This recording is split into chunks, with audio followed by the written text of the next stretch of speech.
Hey, Thrive Loud listeners, Lou Diamond here.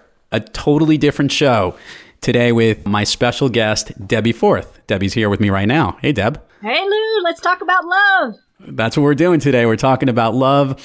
Debbie Forth is the love architect. She's going to share with us the importance of putting in the work and effort into building love, not only in your personal life, but how it carries over into your business world as well. Stay tuned for a fun conversation here with Debbie Forth on Thrive Loud.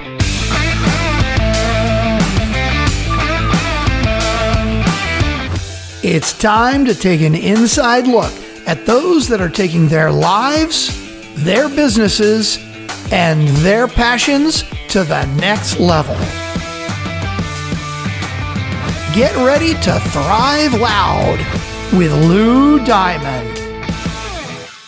Welcome, everyone, to another episode of Thrive Loud with Lou Diamond, connecting you to the most inspiring and amazing people that are thriving each and every day.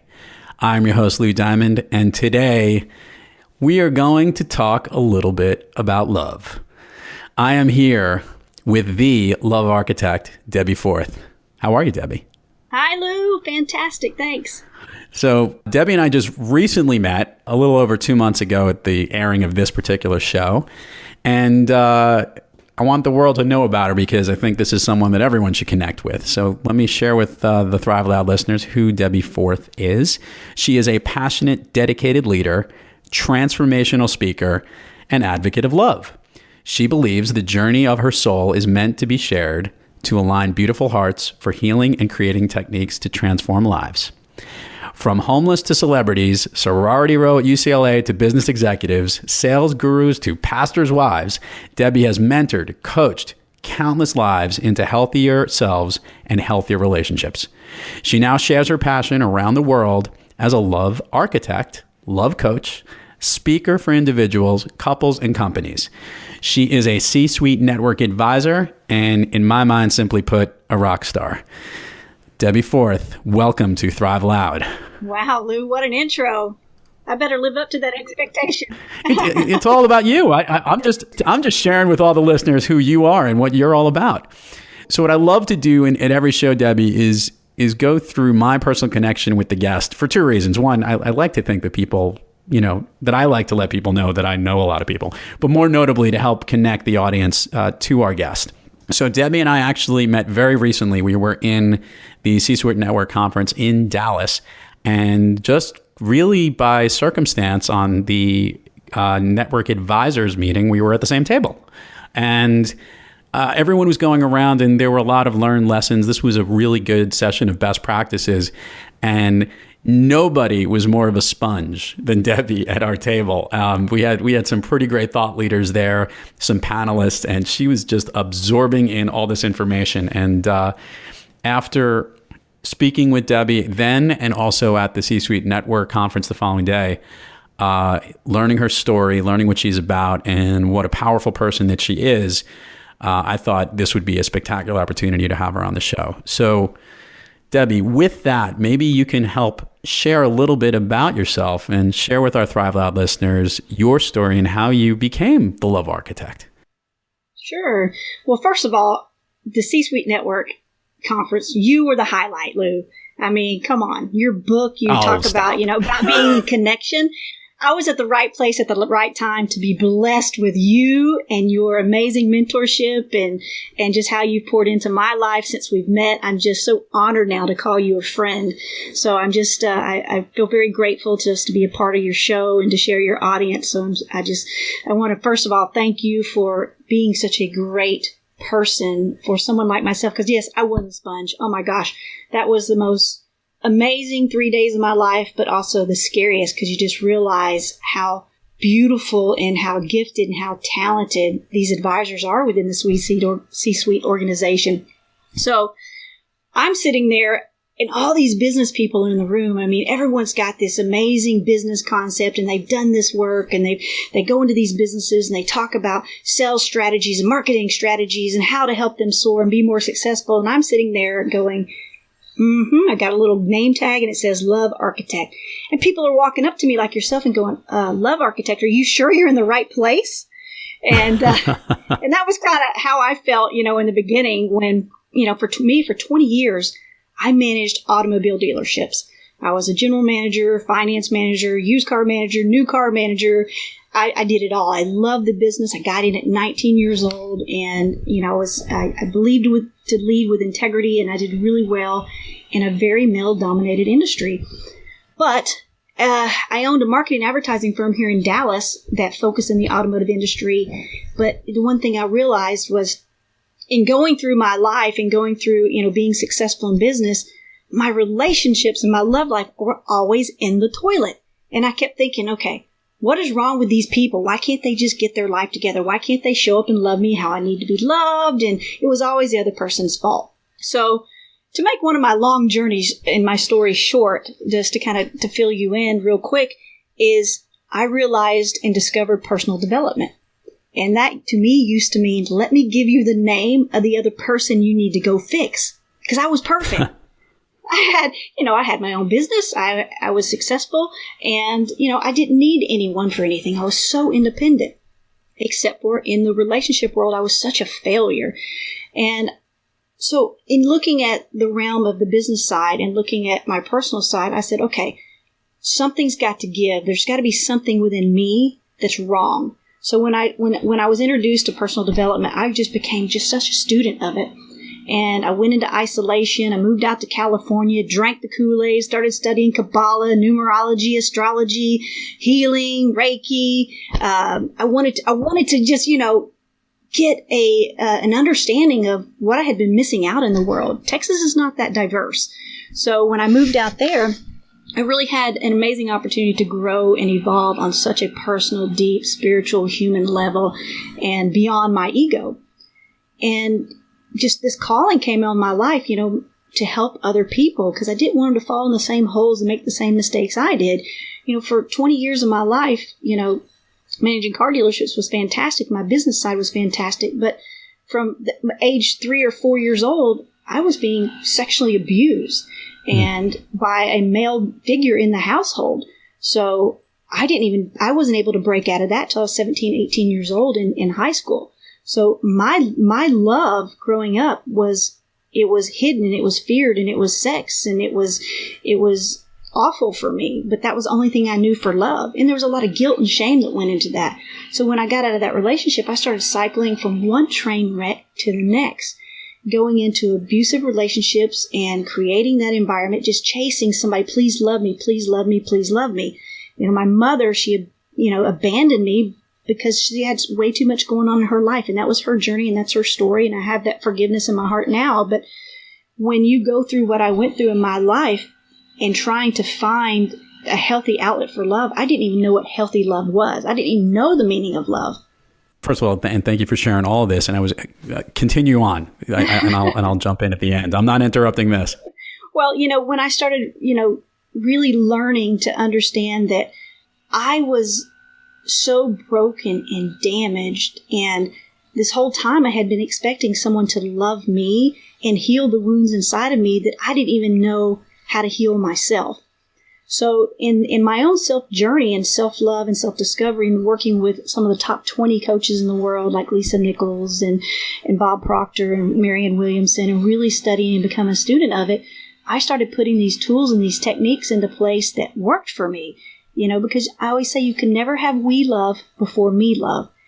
And right. I put these tools and techniques together, and I started working with, individuals here and there, and the next thing you know, couples, and then I end up speaking on platforms, and it just all kind of evolved on a very organic way. And it really just, it's sharing, look, my story is meant to, to inspire someone to maybe have that aha moment within themselves, maybe to unlock a prison door for them, to be open enough to share their story with someone else. Because as you know from your book, we're all about connection. As we connect to each other, that's what's going to heal. The relationships we have with each other is what teaches us, grows us, heals us, and transforms us. But we have to pay attention to the gifts of who we are to each other. And when I move in with couples, for example, who are going to get divorced, I make them understand that 70% of relationships, they're not meant to last. They're meant to grow you up. And I was just going to say, and by the way, it's interesting, and all the listeners are going, okay, so I've got we've got Debbie Forth on Thrive Loud, and your story is powerful and amazing from what you've overcome on your personal journey. And you've done something that's actually really interesting, and that is that you've also kind of recognized that love needs to be built. And specifically, as you've been finding this new niche, not just with personal couples and families, but also with top professionals in their business and personal situations. Can you talk a little bit about where you're recognizing problems and how that's actually helping people be better at what they do? Yeah, absolutely. Because when I got started into this over 4 years ago, I was working with individuals and couples, and then I was the love coach, love architect for sororities at UCLA, and teaching women about self-love, and speaking on platforms about sexual abuse, and just really empowering women to not give up and to be able to grow through their pain, because I believe we all find pain in our purpose. But being 20 years in the auto industry, I had a call from a guy who owned 6 rooftops out in LA and said, I want you to come in and business coach and work with, the sales team in your area, in your field of expertise in business. So I got out there, and what I did was, and I didn't know I was actually doing it, but it just came so natural. I started listening to these people and their stories and their journeys, and I started giving them my tools and techniques on the love coach side and merging it on the business side. And lo and behold, their employee retention went up, their sales went up, their profit margins went up, and their wives started calling me, thanking me. And it really is, it's really how we communicate and relate with each other comes down to love. Love is the number one motivator in the world. So if you're in a business organization and you've got 2,000 employees, and especially if you're sales dominated, think of it this way. 55% of the United States is going through a divorce right now. 70% of us are going through a heartbreak or a divorce. So if you show up, and if you're anything like me who's going through a heartbreak or divorce, I want to pull the covers over my head, not get out of bed, not eat. I don't want to see anybody. I don't want to talk to anybody. I am unproductive. So if you've got 70% of your employees going through something like I go through, they're not going to be productive at work. They're either on Facebook worrying about what their wife is doing or husband's doing. They're worried about their bank accounts, where they're spending money. Their focus is not being productive for that company. Their focus is, my relationship's falling apart, my life is in the toilet, and that's all I want to do is get through this day so I can get home and figure my life out. Right. So, that's the beautiful part of what I've been able to do in businesses, is really teach the executives, the individuals, the salespeople, all the way down to the receptionist. First of all, what is the meaning of love for you? How do you need to be loved in a relationship? How do you need someone to fight with you? How do you need someone to wake up in the morning with you? What do you care that they do with their toothbrush? All this is so important to who you manifest in your life, to who you have in your life. Instead of us beating our heads against the wall, trying to make relationships work because they're cute or they're good looking, but really understanding the person you want and need in a relationship, and then being able to give them what they want and need instead of actually what we want and need from them. Yeah, so keep going. I'm loving it. doing that, in the business world, help them be more productive at work, but have a stronger relationship within their core of their home, their core of their family, made them better leaders, better spiritual advisors, better wives, better husbands. And then it also gave them a lot more compassion and forgiveness, because if they could understand, okay, these are my imperfections, and I need to be loved based on my imperfections, that means I need to love someone else based on their imperfections. So as I was watching their egos drop and the love of who they were rise, I was watching their sales rise and their profit margins rise. And it was great. I hung around there for 6 months and worked with all 6 dealerships, 100 employees or so in each store. And I was like, okay, I'm onto something here. There is a merge, because even though we all go to work to make our money, love is the number one motivator. We go to work to make our money so that we can buy a beautiful house, have that beautiful car, make sure our family's well taken care of, has the health insurance, can eat the proper foods and the proper nutrition. We need money to make that happen. In order to have that love and have the life we want, Love is the number one motivator for it. That's the reason we get up every day and keep going. And you're a family man, right? You buy into this. I not only buy into it, there's a part that you hit upon that is so poignant, Debbie. And that is one of the exercises that I do with a lot of my clients in looking at the connecting core is having a fearless mindset. And there are lots of fears that hold us back. The fear of failure, the fear of success, the fear of letting others down, and all these different pieces that are there. If you were to roll up all of the fears in life, they actually sum up to two big fears. And it's really, was I appreciated and was I loved? And it brings home exactly the main pieces that if you recognize that we are afraid in life to not be loved because we want to be loved. We wouldn't be human if we weren't. And therefore, this fear, which, does affect our productivity, the way we live, the way our life and our path and our journey go.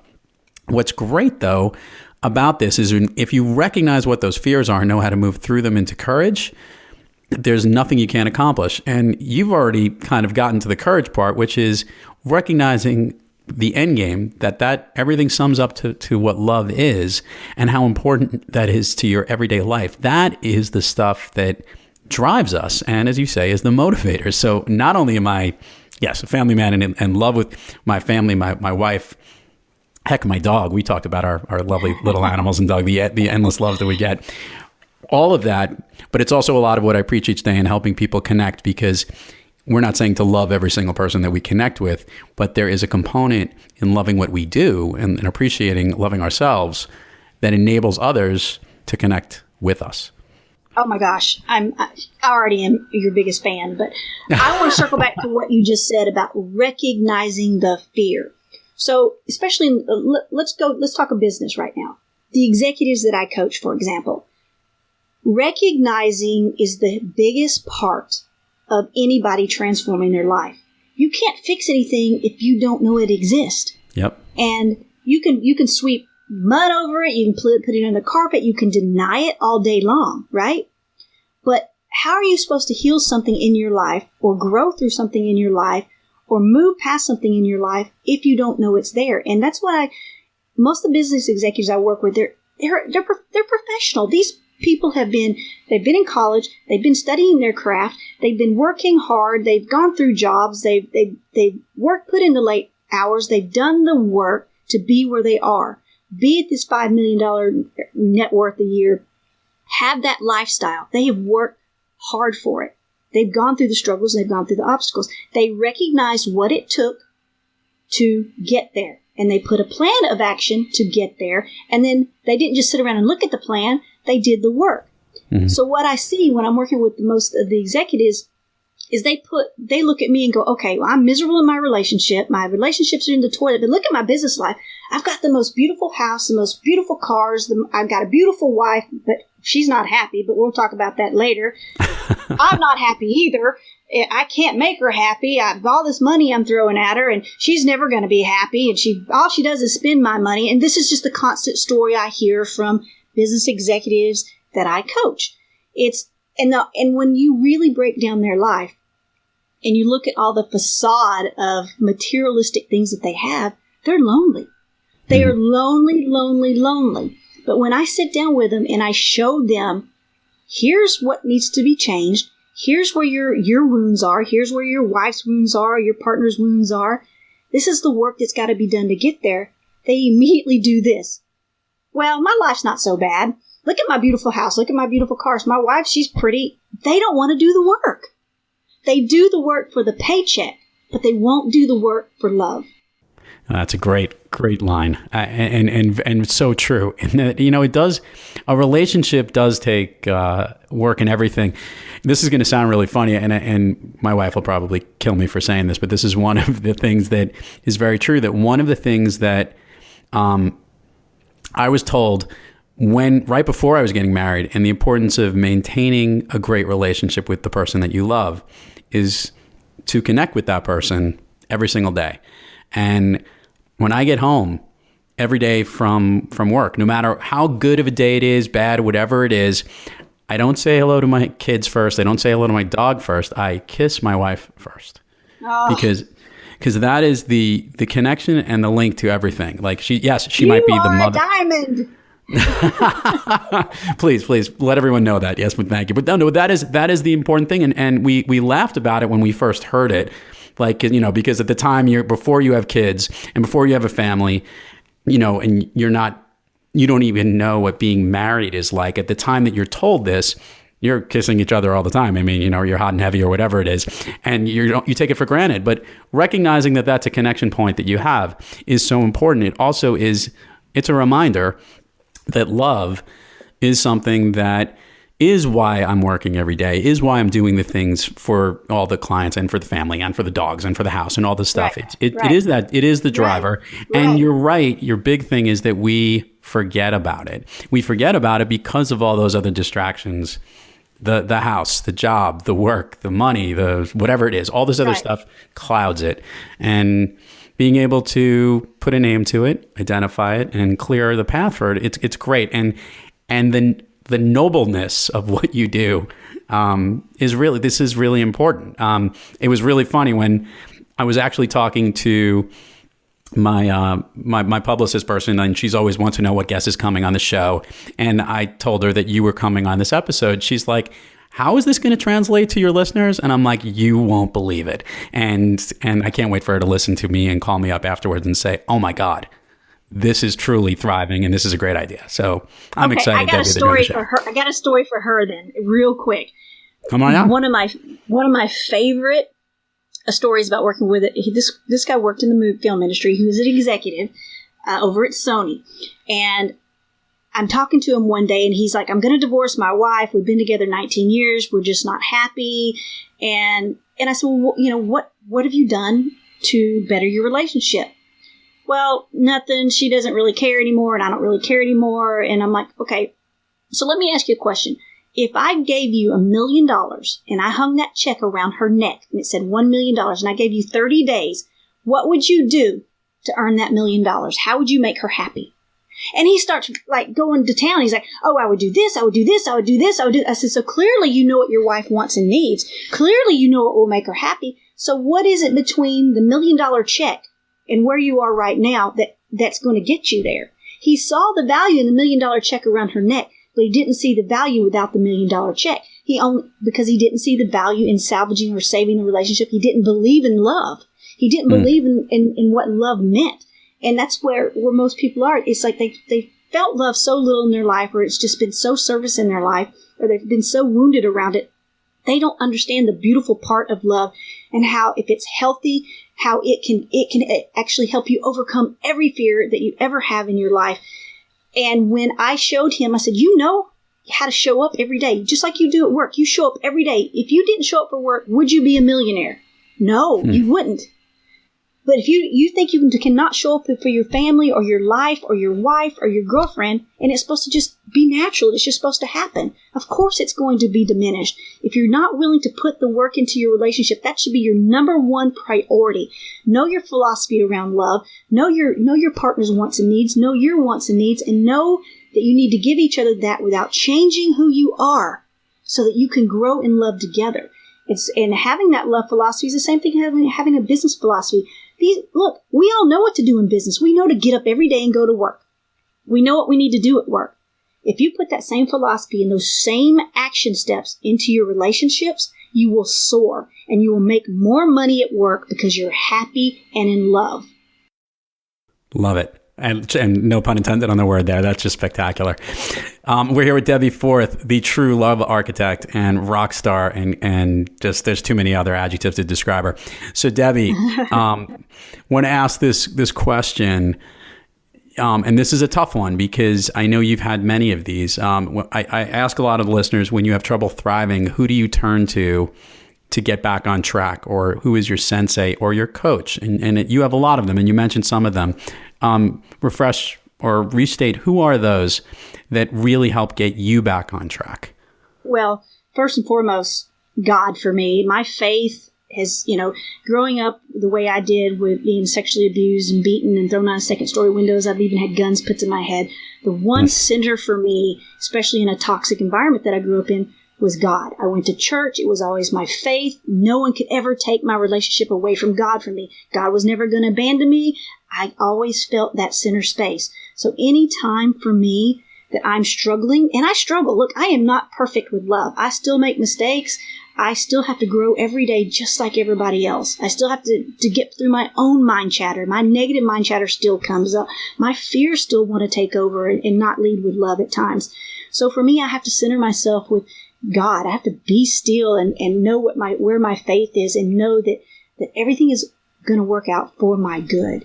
I just need to be mindful, pay attention, and focus on love. And then obviously I have my spiritual advisors, then I have my business advisors, and then I have my love coach advisors, and I have my people who teach me how to speak in public. I believe in coaches. I absolutely believe in coaches, but Lisa Nichols is the woman who really transformed my life. No, that's great. And again, I love when you share this stuff because you come off so authentic. And on top of that, I've been told I have a good sounding voice, but man, if I had the Texas drawl, just think how powerful that would be. I could come off sounding like you, and that would be spectacular. Well, oh, you're blushing. You're blushing through the radio. One of me and one of Mr. Diamond. I always say, if you want to be from somewhere, you want to be from Texas. But if you want to live somewhere, you want to live in California. They're all fun places to be and all different stuff. Debbie, and this has been great and very educational.